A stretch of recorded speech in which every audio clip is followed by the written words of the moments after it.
Evangelical Christendom Confusion. Lloyd-Jones, Brencher, Murray, 1966 and all that. I am referring to D.Martyn Lloyd-Jones's Evangelical Alliance address on 18th of October 1966, the chapter A Grievous Dividing in John Brencher's 2002 book on Lloyd-Jones, and the chapter The Lost Leader, or A Prophetic Voice, in Iain H.Murray's 2008 book on Lloyd-Jones. Let me say at once that this article is not yet another addition to the pile of books and articles on the whys and wherefores of that fateful October meeting, the events and reasons which led up to it, and the ensuing aftermath. Who said or didn't say what and why, and what was meant by it if it was said. Let that be clear right from the start. My aim is far more basic. To change the figure, I'm standing back and taking a wider view, but sounding contradictory, I am homing in on something which Lloyd-Jones, Brencher and Murray all missed. Let me explain. There is a fourth character in the cast list of this drama, indeed the lead character dominating the whole.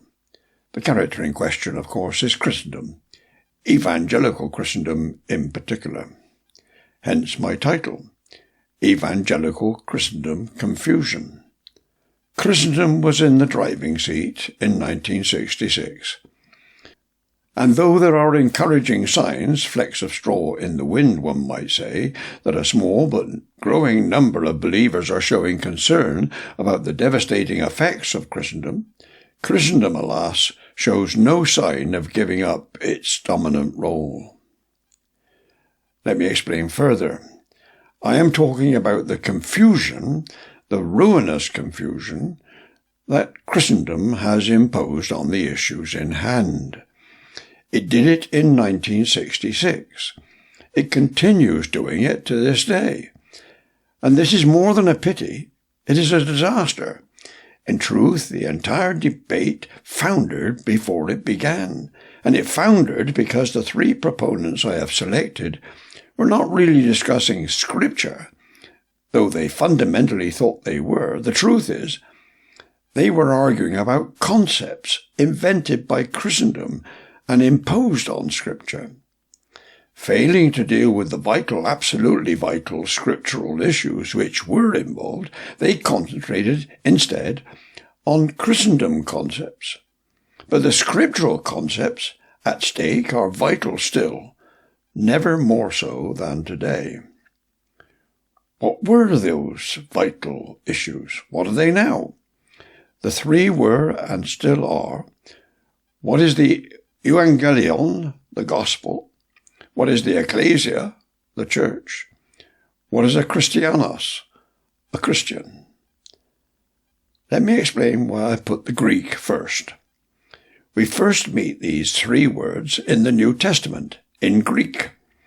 We do not come across them in some theological manual or confession of faith. We meet them in Scripture. And they have specific scriptural meanings. All three, gospel, church, Christian, may have become everyday terms in English. But alas, in coming into English, they have picked up and been ruined by the fourth character, Christendom. Nearly all believers, let alone the world, tend to think of all three, gospel, church, and Christian, not as they should as defined in the New Covenant in Scripture, but as fatally modified by Christendom. They may not be aware of the drastic influence Christendom has had upon the New Covenant. Indeed, most believers, in my view, have no concept of it, but such is the case. Consequently, the discussion from first to last in 1966 and since was and continues to be vitiated by Christendom. The conversation then and now might appear to be about gospel, church, and Christian, yes, but alas, at the time, all three were viewed through the lens of Christendom, and all three continued, by most, to be so viewed. The fact is, a proper understanding of, and sticking to, in particular, Ecclesia and Christianos, would have saved much breath, paper and ink, and a great deal of misunderstanding in 1966 and since. But it's far worse than that. Christendom has inevitably led to serious distortion of Evangelion, Ecclesia and Christianus for many, with calamitous consequences for both believers and unbelievers. Hence this article. But I am resolved to be brief. Those who wish to check my allegations about the parts played by Lloyd-Jones, Brencher and Murray must consult the originals. And it won't take long to see what I mean. All three were concerned with things like visible and invisible church, denominations, associations, and in at least one case, associations of denominations, tradition, essential and non-essential primary and secondary truths, all of which are Christendom speak, and therefore an integral part of the problem. Consequently, the debate which raged then and since has been utterly confounded by this kind of talk.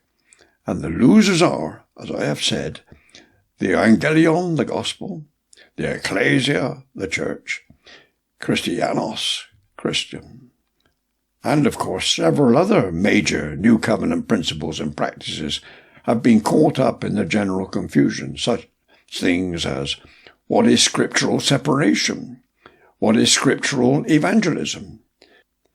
Christendom confusion reigns. In short, the kerfuffle over the events of October 1966 and its aftermath have served only to make an already utterly confused situation even more confused. The ramifications of the principles of the New Covenant, which alas many evangelicals are sadly ignorant of, have been even more seriously muffled in the fog of Christendom. I will not launch into the ramifications of all this now, but I note some of my many works in which I attempt to deal with the issues. In brief, the discussion should be about the scriptural meaning and practice of the principles of Evangelion, Ecclesia, Christianos, separation and evangelism. If only we could shake ourselves free from Christendom and get back to the New Covenant.